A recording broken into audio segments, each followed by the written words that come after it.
We have went over a lot of concepts on this channel, such as BL cowboys, plus size people, and BL. We have went over like K-pop idols, and today I'm going to be talking about a manhwa called "Release Your Persona," which is about a K-drama actor, a Korean actor. As you guys can tell, I have a new mic. Let me know how it sounds. You guys got on my last mic, but this one is a new one. It's the same mic, but it's a new one. So let me know if you guys are messing with how it sounds or not. I can just go back to the regular audio. But anyways, like I said, today's manhwa review is going to be called "Release Your Persona." This one is also another short manhwa.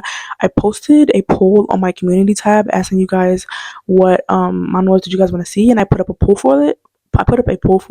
And a lot of people did not like the ones that were picked because it was like Jinx, Tears on a Withered Flower, and then Okay Gaine, or it's a Japanese manga. I don't know how to pronounce it. You guys were not messing with it. A lot of people were like they're not here for the toxic ones. Even though a lot of the ones we go on our channel are kind of toxic. Anyways, for the renames of these characters, one's going to be called Red and one's going to be called Green. Guys, I'm not even joking. I just was talking about how new this mic is, and it literally just freaking broke.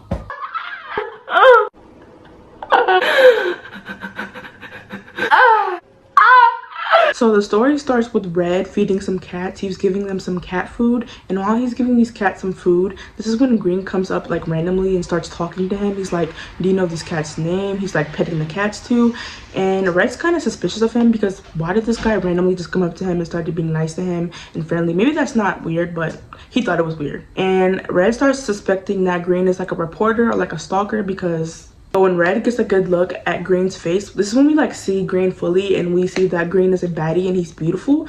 The art style in this manhwa is so good. But anyways, once Red gets a look at Green, he decides that he's going to just leave Green alone. He's just going to avoid him. So that's what he does. He leaves. He's going up to his apartment, and we notice that Green is like low-key following him too, which kind of makes Red even more suspicious because not only is Green following him, but he literally follows him all the way to his apartment in the elevator and like literally on the same floor as him. But guess what? They're neighbors. And Red is just like, oh my gosh, he's so weird. Like, do you want an autograph or something? You keep following me. You must want to follow me for some reason. And Green is like, why would I want an autograph? You're handsome, but I don't need an autograph from you. Maybe your number? You're making me blush. Okay. And this is what we figure out, that Red is a very, very, very famous actor in Korea. Like, he's everywhere. He's one of the top most famous actors in Korea. And Green does not know who he is. So when Red gets home, we see that Red is like very mad that he doesn't know who he is. And I guess one day when Red is in bed and he's thinking about the whole situation, he like sees like a little hallucination of Green.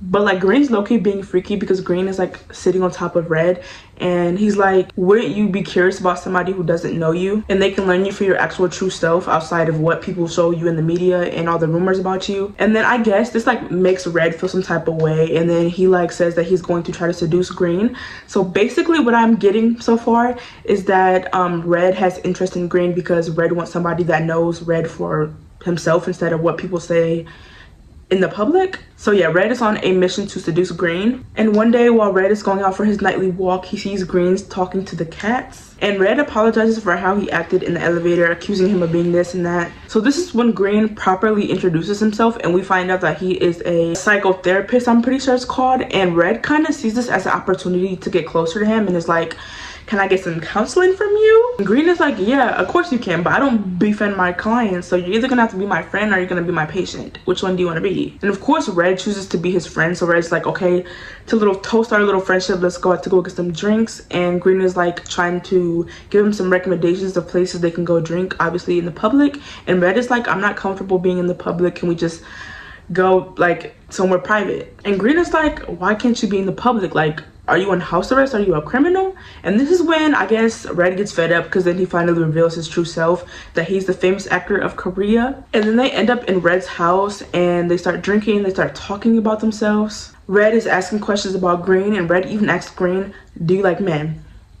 And I'm pretty sure you know where this is going, but they do end up doing it. And after they do it this one time, I'm not sure if they like are in a relationship, but they're hanging out way more often, they're texting more. And Red starts going more about why he likes Green and why he likes the relationship that they have, because Green is just getting to know Red for Red instead of, like I said, what everybody else is saying, what the reporters are reporting, all the rumors about him. He just likes that he gets to show somebody his real self. Red even invites Green to go to one of his photo shoots, And while Red is posing, we can see Green watching him from the side, but Green's face is like so freaking serious, and that even it scares Red a little bit. And at this moment, we can see somebody giving Green like a business card, and Green accepts it. So now Red's like really tweaking, like about to have a panic attack. And I think Red is taking like a little break, but they're in another separate room at this time. And Red goes up to Green, and he's kind of like worried because he just saw somebody give him his business card.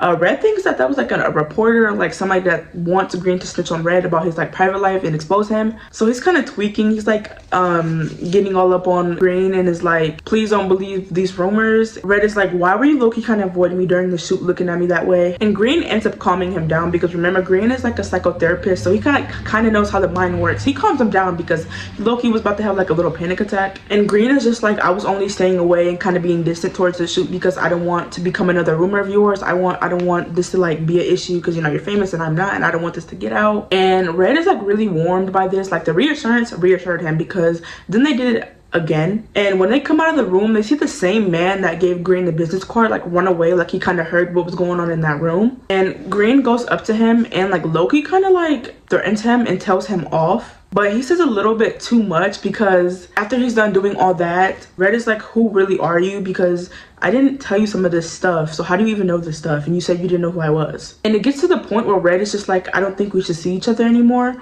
But Green does not take this lightly. Green is not one of those bottoms that is just like gonna take what the top says. He's like, no, we're gonna have a real life conversation because we're adults and we're grown-ups. So Green invites Red to his house, and then they sit down at a table and they really have a heart-to-heart conversation. I really recommend you guys actually go read this for yourselves because this conversation was beautifully done. But to sum it up, Red basically explains that he doesn't want his fame to hurt Green in any way and like have rumors come up about Green. He just wants to have this kind of a little private. And Green actually reveals that he is a big fan of Red. Like he has pillows of Red, he has posters of Red's, he has plushies of Red. And then they show like a little background story of Green and how he grew up and how he admired Red the whole entire time when he was growing up. And then they show like Green's point of view, like from when they first met at the Cats, and like how hiding the secret was like very hard on him. And Red is actually not like sad about this or mad about this. He's like okay with it. And then they confess again to each other, like how much they like each other and they don't want them to be apart from each other. They get freaky, and then they officially, I don't know if they're like officially in a relationship or if they were in one before, but it kind of confirms it even more that they're in a relationship. And then there's like a little montage of them being happy together, and that's pretty much the end of that story. I thoroughly enjoyed this manhwa, especially the art style. The art style was so good. I want your guys' opinion on what you guys think about this manhwa, or like what other manhwa we should do, because nobody wanted Jinx, nobody wanted Tears of the Devoured, and no one wanted Okigainai. I'm sorry for that pronunciation, but yeah, just let me know. What do you think about this story, babes? It's short, it's only 9 chapters. Go read it right now.